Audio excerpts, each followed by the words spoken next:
JB타임즈. 더 막내 작가와 함께 시선 집중의 문을 열겠습니다. 어서 오세요. 네, 안녕하세요. 더막가입니다. 네. VOR로 시작하시는 촌철님께서 더막가님 종배형 압박에 굴하지 말고 과감하게 진행해 주세요. 라고 해주셨네요. 왜 초장부터 또 왜 그래요? 또. 예. 그러게요. 저한테 우유빛깔이라고 써주셨는데 제가 네 알겠습니다. 감사하고요. 네. 자, 삐딱선정신에 입각해서 주요 뉴스 챙겨드리겠습니다. A스타인 것이죠. 네, 어제 강훈식 민주당 선대위 전략기획 본부장이 탈모약 건강보험 적용 관련해서 구체적인 검토를 좀 하고 있다 이렇게 밝혔습니다. 네. 이재명을 씹는다 뭐 이런 뜨거운 호응을 얻은 것에 대한 반사 효과인 것 같은데 이재명 후보가 이번 주에 임플란트 건강보험 적용 확대 공약을 발표할 거라는 보도가 나왔습니다. 네. 탈모약으로 2030 남성층 잡고 임플란트로 장년층과 고령층을 잡는 전략을 구사한다. 뭐 이런 보도가 이어졌는데 네. 반면에 건보 재정 파탄내는 큰일 날 정책이다. 이런 비판도 제기가 됐습니다. 그리고 안철수 후보는 의사 출신이잖아요. 네. 그래서 그런지 조금 더 현실적인 공약을 얘기를 했는데 재정 부담 주는 정책 말고 탈모약 카피약 가격을 낮추고 연구개발 지원을 대폭 확대하겠다. 이러면서 이제 손들고 나왔습니다. 네. 자, 이런 현상 제이비가 짧고 굵게 종합적으로 분석을 한번 해주시죠. 재정 부담에 대한 걱정은 저는 충분히 나올 수 있는 걱정이라고 생각을 합니다. 네. 예를 들어서 탈모 관련해서 의료기관 찾아서 의료 처치 받은 경우가 23만 명이라고 하더라고요. 그래요? 그런데 전국 탈모인은 1,000만 명을 해야 된다는 거 아니겠습니까? 네. 그래서 만약에 건보 적용을 한다면 의료기관을 찾는 탈모인은 기하급수적으로 늘 수 있는 거 아니겠습니까? 따라서 23만 명에 대한 건보 지원을 기준으로 재정을 추계하면 안 되는 것이죠. 그렇겠네요. 기하급수적으로 늘 수 있다라는 것인데 그런 여기다가 이제 그 임플란트까지 건강보험 적용을 한다고 한다면 건강보험 재정에 상당히 심각한 문제가 발생할 수 있다는 지적은 나올 수 있을 것 같아요. 그렇기 때문에 반대한다로 가는 거냐 그러면 네. 논리가 어허. 이건 또 다른 문제가 될 수 있겠죠. 예를 하나 들어드리면 지금 그 민간 의료보험 있는 거 알고 계시죠? 있죠. 뭐 실손보험부터 시작을 해가지고 여러 가지가 있지 않습니까? 그런데 임플란트 보험 있는 거 알고 계시죠? 예를 들어서 지금 말씀을 드리면 건강보험공단에서 임플란트 그 건보 적용을 해준다면 별도로 임플란트 보험을 들 이유가 있습니까? 없습니까? 없잖아요. 그렇죠. 그러니까 국민 입장에서도 지금 이중 부담을 하고 있는 거잖아요. 건강보험료는 보험료대로 내고 또 민간보험은 보험료가 또 들어야 되고. 그렇죠. 이건 이중지 치료잖아요. 국민 입장에서 보면. 네. 그래서 사실은 정치권에서 한 10년 전부터 나왔던 이야기가 뭐냐면 건보료를 조금 더 내고 대신 건보 보장을 확 늘리자. 민간보험이 필요 없는 수준으로까지. 네. 이 얘기가 계속 나왔었거든요. 근데 관찰이 안 되고 있죠. 왜? 합의가 안 되고 있기 때문에. 요 점을 좀 봤으면 좋겠다. 이 말씀만 드리겠습니다. 그렇습니다. 그리고 뭐 이런 대책까지 대선 후보들이 잘 챙겨주겠죠. 그죠? 그리고 저희는 국민 입장에서 무엇이 필요한지 이 얘기를 좀 해드리겠습니다. 네. 자, 뉴스와 분석이 함께하는 JB타임즈 오늘 주목할 뉴스들 챙겨드리겠습니다. 첫 번째 뉴스는 아마 다들 기다리고 계실 텐데요. 오디오로 먼저 만나보시죠. 존경하는 국민 여러분, 사랑하는 강원동지 여러분, 우리 선거대책 기구와 국민의 힘을 잘 이끌어 국민들께 안심을 드렸어야 했는데 그러지 못했습니다. 다 모두 오롯이 후보인 제 책임입니다. 오늘부로 선거대책위원회를 해산하겠습니다. 메모드라 불렸고 민심을 제대로 파악하지 못한 지금까지 선거 캠페인에 잘못된 부분을 인정하고 다시 바로 잡겠습니다. 또 저와 가까운 분들이 선대위에 영향을 미친다는 국민들의 우려도 잘 알고 있습니다. 앞으로 그런 걱정 끼치지 않겠습니다. 제게 시간을 좀 내주십시오. 확실하게 다른 모습으로 국민들께 변화된 윤석열을 보여드리겠습니다. 그리고 그동안 저에게 많은 조언과 또 청구할 선대위원장으로서 그 역할을 해주신 김종인 위원장님께는 정말 감사의 말씀을 드리고 앞으로도 좋은 조언을 계속해 주시기를 부탁드렸습니다. 감사합니다. 네, 어제 기자회견 후에 참 수를 헤아릴 수 없을 정도로 많은 뉴스가 쏟아졌기 때문에 네. 저희는 여기서 딱 3가지 포인트만 추려가지고 요것만 좀 한번 좀 짚어보죠. 자, 첫 번째 포인트는 이건데요. 윤석열 후보의 이야기부터 잠깐 들어보시죠. 또 이준석 대표의 거취 문제는 제 소관 밖의 사항입니다. 그리고 많은 그 당원과 의원들께서 우리 이준석 대표께서 더 좀 적극적으로 선거운동에 좀 나서주기를 기대하는 뭐 그런 입장이라고 저는 보고 있고요. 그렇게 하시지 않겠나 생각하고 있습니다. 네, 어제 윤석열 후보가 이 발언을 한 뒤에 약간 기류가 변화되는 조짐을 잠깐 보였었습니다. 잠깐, 네. 네, 이준석 대표와 중진 연석회의는 취소가 됐고요. 또 이준석 대표는 선대위 개편 방향성은 큰 틀에서 제가 주장했던 것과 다 있는 부분이 있다. 네. 이렇게 호평을 했습니다. 그래서 급 반전이 있는 거 아니냐. 양쪽이 또 화해의 모드로 가는 거 아니냐. 이런 관측도 나온 바가 있었는데요. 근데 그런 예단 이전에 먼저 숨은 그림 하나를 좀 찾아야 된다고 저는 개인적으로 봤는데. 숨은 그림이요? 네. 어제 선거대책본부장으로 임명된 권영세 의원이 앞으로 선대본은 직능정책 선대본부장 이 3명에다가 사무총장까지 해서 4명이 필두로 지휘한다 이렇게 밝힌 바가 있습니다. 네. 뭐 이제 나중에 이제 그 권영세 선대본부장이 사무총장까지 겸임한다 뭐 이런 이야기가 좀 나오긴 했었는데요.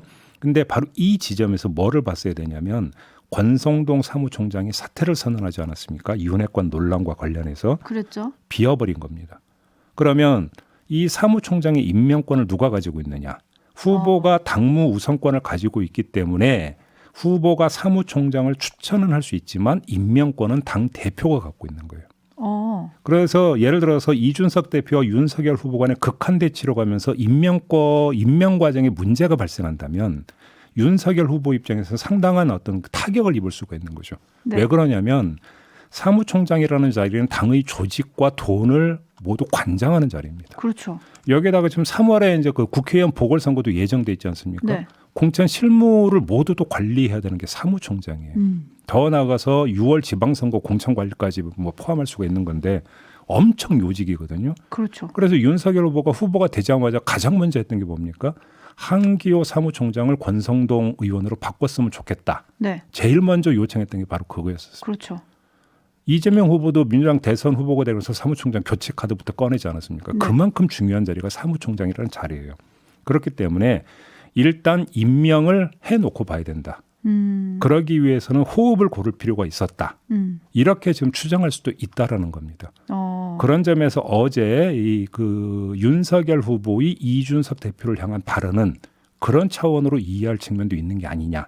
요즘도 함께 봐야 된다는 겁니다. 그럼 대립보다는 함께 가기 여기에 좀 방점이 찍혀 있다 이렇게 봐야 되는 건가요? 한시적으로. 한시적으로. 사무총장 임명 때까지는 일단은 극한 대치 상황은 피해야 된다라는 이런 판단을 했을 수가 있다라는 겁니다. 네. 근데 또 이게 복귀를 해보면 이준석 대표가 당대표가 되고 처음으로 사무총장을 제안했던 인물이 또 바로 권영세 의원이기도 하다. 바로 그 지점이기도. 그래서 이준석 대표가 만약에 임명 과정에서 비토를 행사할 것을 우려를 해서 권영세 본부장을 사무총장 겸임하는 카드로 꺼내든 것도 네. 이준석 대표와 권영세 의원 간의 관계를 고려한 측면도 있을 수 있다라는 것이죠. 그런 점에서 그건 거꾸로 볼 수도 있다라는 거죠. 그렇죠. 그런데 이준석 대표가 권영세 이제 신임 선거대책본부장이라고 불러야겠죠. 네. 이분에게 젊은 세대의 지지를 끌어낼 제안을 연순무제 형식으로 제안을 했지만 거부당했다며 무운을 빈다. 뭐 이런 얘기를 하기도 했습니다. 어젯밤에 그랬다라는 거죠. 네. 네. 그래서 윤석열 후보랑 원래 오늘 의총에 같이 참석하기로 했었는데 난 의총도 안 가겠다. 이것도 또 어젯밤에 밝혔어요. 그래서 의총이 이번에 열리는 의총이 변화와 단결이라는 이름이라고 하던데 이렇게 되면 이제 갈등의 연속. 여기서 다시 이준석 대표의 사퇴론이 분출되고 막 이렇게 되는 거 아닙니까? 제가 볼 때는 이건 전혀 해소가 된 게 아니라는 것이죠. 네. 그래서 제가 볼 때는 사무총장 임명까지 절차가 끝나고 난 다음에 어떤 상황이 전개가 되는지 요걸 봐야 된다. 제가 드리는 말씀은 이겁니다. 한시적인 연대인데 또 갈등의 불씨는 계속 안고 있다. 한시적인 연대도 아니고 한시적인 휴전이라고 하는 게 더 맞겠죠. 휴전. 네. 알겠습니다. 그러면 또 오늘 뉴스가 또 쏟아지겠네요. 시선 네. 집중해보고 윤석열의 쇄신안 두 번째 체크 포인트로 가겠습니다. 역시 오디오로 먼저 만나보시죠. 특히 지금까지 2030 세대에게 실망을 주었던 그 행보를 깊이 반성하고 전혀 다른 모습을 보여드릴 것을 약속드립니다. 네. 윤석열 후보는 기자회견문에 이 내용을 넣었고요. 이후 기자들과의 일문일답에서도 청년층 문제를 집중 거론을 했습니다. 네. 그러니까 자신의 지지율 하락의 주된 원인으로 청년층의 이탈을 꼽고 있다는 얘기 이렇게 해석을 해야 되겠죠. 그런데 한번 되묻고 싶은 게 과연 이것만일까? 지지율 하락 원인이 이걸 한번 되물어보고 싶은 건데요. 오히려 60대를 제외한 모든 세대에서 지지율 하락 현상이 나타나고 있다는 진단은 어떻게 받아들이는가? 이걸 한번 묻고 싶거든요. 네. 그리고 또 하나야. 2030을 대하는 전혀 다른 모습에서 축이 될 게 이대남과 이대녀를 가르는 젠더 문제 이걸 어떻게 접근할 것인가? 이것도 이제 정무적 과제가 되는 거 아니겠습니까? 이에 대한 언급은 없더라고요. 네. 그래서 궁금한 게 구체적인 보관을 세우고 한 말인지 네. 저는 이게 궁금한 겁니다. 네, 지금 많은 촌철님들이 아마 이 포인트를 기다리셨던 것 같아요. 데이지님은 2030 세대 신지에 내보내는 걸로 끝인가요? 라고 보내주셨고 김현호님을 비롯한 많은 분들이 폰성열이라는 단어를 올려주고 계신데 어제 그거요? 네, 요게 또 문제가 되고 있습니다. 일단 어제 기자회견에서는 2030을 굉장히 치켜세웠고 반성하겠다, 달라지겠다. 네. 그리고 청년 세대를 선대위에 더 많이 참여시켜서 그들의 시각과 의식을 반영하겠다라고 했습니다. 네. 하지만 어제 오후에 그 전국 청년 간담회 화상회의가 있었는데 후보가 참석키로 했다가 참석 대신 스피커폰으로 인사만 했다. 이러면서 이제 참석한 청년들이 반발을 했고요. 국민의힘 선대위 청년정책본부에서 청년 보좌역을 맡았던 곽승용 씨는 사퇴를 선언을 하면서 청년들은 후보 교체를 원하고 있다. 이것이 제가 파악한 청년들의 여론이다라고 일침을 날렸습니다. 네. 이건 좀 어떻게 봐야 될까요? 바로 같은 날 벌어진 장면 아니겠습니까? 네. 그러니까 그러니까 전혀 다른 모습을 보여주겠다고 했지만 똑같았다. 이런 이야기가 되는 것 같은데 똑같았던 장면이 하나가 더 있습니다. 뭐죠? 바로 이 문제가 있고 난 다음에 장해찬 선대위 공동 청년본부장이 뭐라고 했냐면 선대위 일정팀조차 모르고 후보에게도 보고되지 않은 일정이었다 이렇게 이야기를 했거든요. 전혀 안 바뀐 게 뭡니까? 혼선도 전혀 안 바뀌었다. 네. 근데 윤석열 후보는 기자들이 이거 어떻게 된 겁니까? 원래 참석하실 계획이 본래부터 없었던 건가요? 라고 묻자 시간이 어떻게 될지 시간이 되면 갈 생각도 있었는데 저는 못 갔죠. 왜? 무슨 일 있었어요? 이렇게 물었다고 하거든요. 보고도 제대로 안 된 거네요. 시간이 되면 갈 생각도 있었는데 보고는 됐었다는 거 아닌가요? 그냥 왜 무슨 일이 있었어요는 하여간 일이 벌어지고 난 다음에 보고는 또 없었다라는 거잖아요. 네네. 이 시점에까지는. 네. 그렇죠. 여러 가지로 뭔가 좀 정리가 안 되고 있다라는 것이죠. 일단 그 상황이 정리가 되고 그리고 방향을 잡아가고 그다음에 방법이 모색이 돼야 되는 건데 뭐 하나 지금 말 그대로 전혀 다르게 개선된 모습이 나오지 않고 있다. 네. 이렇게 정리를 해야 될 것 같습니다. 네, 이 논란이 일단 이 행사를 준비했던 박성준 국민소통본부장이 사퇴하는 걸로 좀 일단락이 됐는데 네. 그럼에도 불구하고 4334님은 아직도 사태의 심각성을 후보가 모르는 것 같습니다. 이런 의견을 좀 보내주셨고요.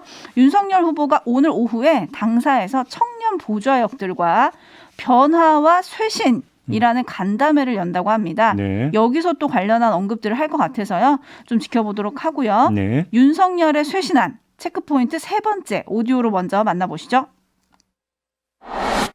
제 가족과 관련된 문제로도 국민 여러분께 심려를 끼쳐드려 죄송합니다. 저희 이 부족에 대해서 국민 여러분께서 드시는 회초리와 비판을 달게 받겠습니다. 제가 일관되게 가졌던 그 원칙과 잣대는 저와 제 가족 또 제 주변에게도 모두 똑같이 적용하겠습니다. 네, 지지율 하락의 원인 가운데 하나가 이것이라고 봤기 때문에 언급한 거겠죠. 가족. 네. 여기까지는 좋은데 문제는 그 다음입니다. 지금 들은 내용은 기자 회견문이고 네. 그 다음에 이어진 기자들과의 일문일답에서는 다른 얘기를 했어요. 제가 볼 땐 아무 형사적으로 처벌될 일이 크게 없을 것 같아서 걱정하지 말라 해도 여성으로서는 이런 것을 받는 것에 대해서 굉장히 스트레스 받아왔다. 어허. 이렇게 말하면서 추스르고 나면 봉사활동 같은 걸 할 수 있을 거라고 했다. 이렇게 말을 했습니다. 처벌될 일이 크게 없을 것 같아서 걱정하지 마라. 네. 문제 없다. 이 얘기네요. 이건 모순입니다. 앞에서는 회초리와 비판을 달게 받겠다고 고개를 숙여놓곤 뒤에 가서는 잘못한 게 없다고 고개 든 것 아니겠습니까? 네. 앞뒤가 좀 다른 거 아닙니까? 이 조금 전 지지율 하락 원인이 2030만은 아닐 거라고 했는데요. 바로 이런 태도와 접근법이 지지율 하락의 이유 가운데 하나라는 걸 윤석열 후보가 아는지 좀 잘 모르겠고요. 그래서 이 모순된 이야기를 왜 했을까? 저는 여러 번 그래서 읽고 또 읽어서 그나마 찾아낸 게 네. 모순을 해결할 수 있는 게 그러면 회초리와 비판을 달게 받는 방법이 봉사활동하는 거라고 생각을 해서 이야기를 한 건가 뒤에 가서. 뭐 부인 몸이 굉장히 안 좋다, 요양이 필요하다 이런 얘기도 했거든요. 네, 추스르고 나면 봉사활동 같은 걸 할 수 있을 거다 이렇게 네, 말을 네. 했기 때문에 혹시 이걸 해법이라고 제시를 했다면 과연 이걸 가지고 국민을 설득할 수 있을까? 그냥 물음표만 찍겠습니다. 네, 참고로 김건희 씨 허위 이력 의혹은 어제도 제기가 됐습니다. 그렇습니다. 2007년에 그 수연여대 겸임교수 이력서 경력사항에 미술관 큐레이터를 적었는데 그 미술관 대표가 김명신이란 큐레이터는 없었다라고 인터뷰를 했고요. 예. 그리고 그동안에 계속 윤석열 후보와 국민의힘은 시간 강사는 공개 채용이 아니다 이렇게 해명을 해왔었잖아요. 그랬죠. 그런데 공개 채용이었고 공채 평점 기준 20점 만점 중에 산업체 근무 경력이 10점을 차지했다라는 아주 구체적인 보도가 나왔습니다. 네. 부풀리기 논란이 불거진 미술관 큐레이터, 그리고 H컬처 테크놀로지 근무 경력, 한국게임산업협회 근무 경력, 이런 경력들이 합격에 그러면 아주 지대한 영향을 미쳤다. 네. 이렇게 볼 수도 있는 거 아닌가요? 그렇죠. 그렇게 봐야 되니까 윤석열 후보가 했던 말이 윤석열 후보 말의 평가 기준이 되는 거죠. 공개 채용도 아니고 위촉인데 뭐가 문제가 되느냐. 기자들 앞에서 막 이렇게 이야기를 했던 거 아니겠습니까? 네. 근데 알고 보니까 공개 채용이었다라는 거죠. 자, 그러면 그 다음에 또 윤석열 후보는 그러면 이야기를 해야 되는 거 아니겠습니까? 해야죠. 위촉이 아니라 공개 채용이었다는데 네. 입장 내놔야 되겠죠. 자, 종합 정리가 좀 필요할 것 같은데요. 김경현 님이 달라진 윤석열 보여주겠다 그러면 이때까지 윤석열은 누구인가요? 사람이 그렇게 쉽게 바뀔 수 있습니까? 라고 물어주셨는데 네. 어쨌든 홀로 서기를 택했고 윤석열 다음으로 승부를 보여주겠다라고 어제 선언을 한 거잖아요. 네. 윤석열 다음이라는 게 뭡니까? 잘 모르겠는데요. 아하. 네. 잠시 후 넘어가겠습니다. 김종인 전 위원장은 아실지 한번 물어보도록 하죠. 네. 시선 집중해 주시고요. 예. 자, 제이비타임즈 다음 주목할 뉴스는 어떤 건가요? 국회 윤리심사자문위원회가 윤미향, 박덕흠, 이상직 의원 제명을 의결해서 윤리특위로 넘겼습니다. 네. 윤리심사자문위원회는 국회의원 자격 및 징계심사를 받는 윤리특위의 자문기구예요. 8명의 외부 인사로 구성이 되어 있는데 자 이렇게 되면 앞으로 절차가 어떻게 되느냐. 윤리특위가 징계심사소위원회를 열어서 이 안을 이쪽으로 넘겨서 검토를 하게 되어 있고요. 검토 후에 윤리특위 전체 회의에 회부해서 징계 수위를 결정을 하고 그 다음에 본회의로 넘겨서 의결을 하게 되는 이런 절차를 거치게 되는데요. 뭔가 산 넘어 산으로 가야 될 것 같은데 느낌이 그러면 딱 오죠. 그렇게. 네, 그럼 앞으로 어떻게 되는 겁니까? 세워라 내워라가 되는 거겠죠. 하하. 그러니까 우리가 봤던 경험칙은 이렇거든요. 그렇게 대선이 끝날 때까지 미룰 가능성이 크다. 그동안 뭔가 보고 들어왔던 바에 따르면 이렇게 추정을 해야 될 것 같은데 네. 한 가지 변수가 발생하긴 했어요. 국민의힘은 그저께 박덕흠 의원 복당을 결정하지 않았습니까? 민주당은 대사면 추진해 오지 않았습니까? 하고 있죠. 이를 놓고 옥석을 가려야 된다는 목소리 터져 나왔던 참에 윤리심사자문위원회 의결이 나온 것이기 때문에 요게 그 두 당의 문을 열어준 행위하고 이게 매치가 돼가지고 여론이 형성이 된다면 두 당에는 상당한 또 압박이 될 수가 있거든요. 네네. 이 여론이 어떻게 흘러가느냐. 그다음에 더 중요한 건 여론이 지속이 되느냐. 네. 그거에 따라서 세워라 내워라의 기간이 단축이 되느냐 마느냐. 이게 좌우된다. 이렇게 정리를 해야 될 것 같습니다. 참고로 말씀드리면 그동안 국회 윤리특위에서 제명된 사례는 단 한 건도 없습니다. 네. 하지만 앞으로 선거가 줄줄이 있기 때문에 의원들이 가장 무서워하는 거는 선거잖아요. 네. 요럴 때 약간 유권자 힘이 세지는 거기 때문에 세워라 내워라 안 되게 하려면 우리가 계속 봐야 된다. 여기도 시선 집중해야 된다. 계속 목소리를 내야 되는 것이죠. 네, 이렇게 마무리하겠습니다. 수고하셨습니다. 고맙습니다.